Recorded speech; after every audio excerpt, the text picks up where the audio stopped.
Hello friends, I am Dr. Aravind. It is my pleasure to start a new YouTube channel named Devi Consciousness to share with you all about my spiritual experiences and journey. So, in this video, in the very first video of this YouTube channel, I would like to share about what is karma.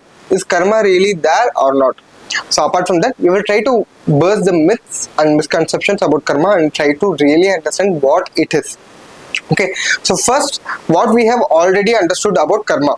So if we do good actions, the result is good. If we do bad actions, the effects of it is bad. So this is a simple understanding of what we have understood about karma. But in real life circumstances, we usually see where people are doing bad actions but still enjoying a very good life. What we think people are doing as bad actions. So we see certain people, they are extremely good, but still they are experiencing very bad circumstances in life. Why does this happen? So first thing, there are people who do certain things like what we consider as bad, but still they experience very good things in life. For example, even in my life as a doctor, I give injections to the patients which causes pain, suffering, worry and all these things it causes to them. So apart from that, we cut open their bones, we cut open their abdomen, because so much of injury to them, because so much of trauma to them. But despite all this fact, despite the fact, the action which is considered being bad, the effect which produces is very good. So the action which is considered as bad, it produces a good effect. All the patients bless us to be well. So they consider us as God, they bless us to be do good even more and more. So if we think the effect of the action as the karma, so ideally if it is a bad action, it should have produced a bad karma, it should have produced a pava, but it didn't produce, it produced a punya. So this action which produces the effect doesn't work here. So there is neither pava nor punya, there is no karma. So the action, the effect of the action depends upon the thought pattern in which it is being done.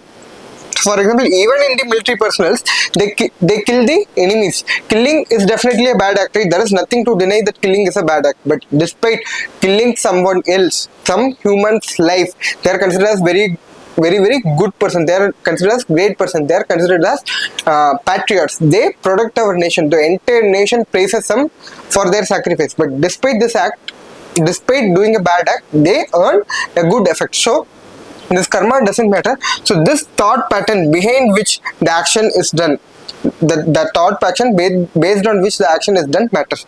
So this is what I call it as metabiocognition. So now you might tell me, so this is understandable that the person's thought is good because of which he experienced good karma. So but you might encounter certain circumstances in which still you might feel the person neither has a good thought nor does the good action but still experiences a great life. The person has a good thought but also does good action but doesn't experience a good life. So how does this actually happen? For example, let's take a political party, for example BJP or Congress or whatever it may be. There are lakhs of people who tell these parties are good and there are lakhs of people who tell these parties are bad. For example, even if it is BJP, our Prime Minister Shri Narendra Modi, so whatever the action he does is same for the entire country. But despite the same action being done, there are people who perceive him as an extremely great person. There are people who perceive him as an extremely worst person. So the action remains the same, but based on the individual's perception, the action is either perceived as good or either perceived as bad. As such, the action is neither good nor bad. So in the similar way, the action cannot be considered as good or bad.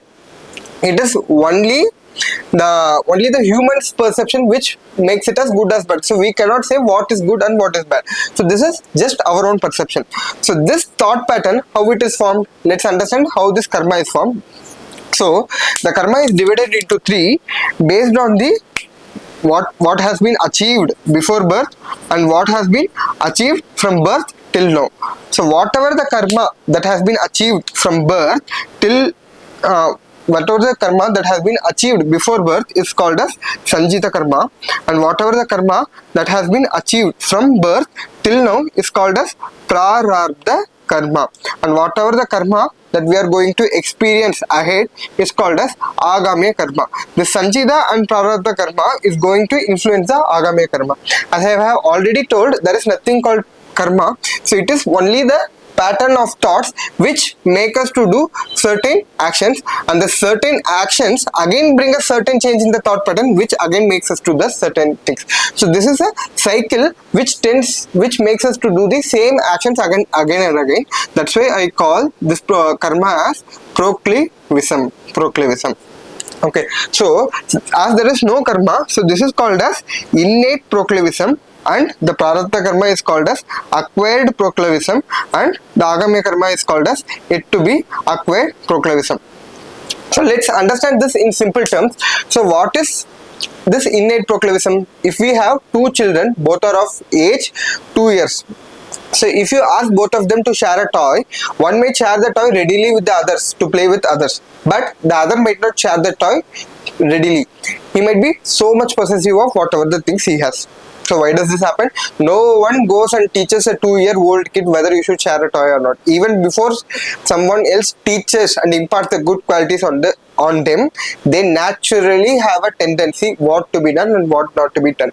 So this natural pattern which has been acquired even before birth is what I call it as innate Proclivism. It is an innate nature of the person which makes them to do the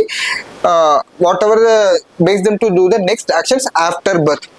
So once we are born, there are so many things which influence our thought currents, like the kind of people we meet, the kind of books we read, the kind of YouTube channels which we watch, the kind of learning which we observe, on so many other things keeps on influencing. So this keeps on changing our thought current pattern. This keeps on changing our metabiocognition. So finally, this gives rise to the Agami karma, so Prarabdha karma. And after this, whatever the thought pattern I have currently now, it influences the pattern, it influences the thought current, it influences my life of the future, which is called as the yet to be acquired Proclivism. The thought currents which are yet to be acquired is called as the yet to be acquired Proclivism. So now we have understood all these things.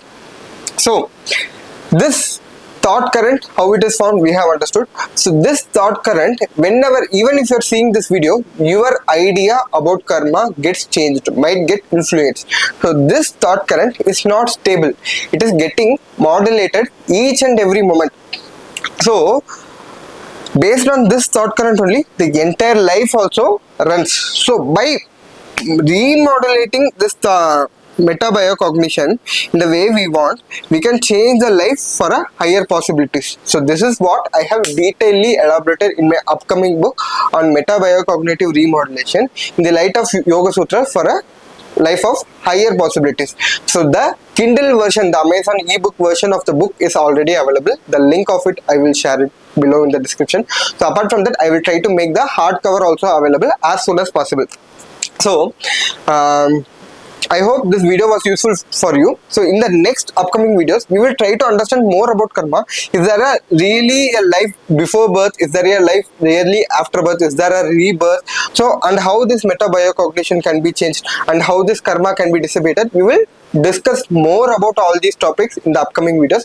If you like to hear about all these topics, please subscribe to this channel. Apart from that, give me a like, which will give me a feedback of how my video it is, and it will motivate me to produce more videos.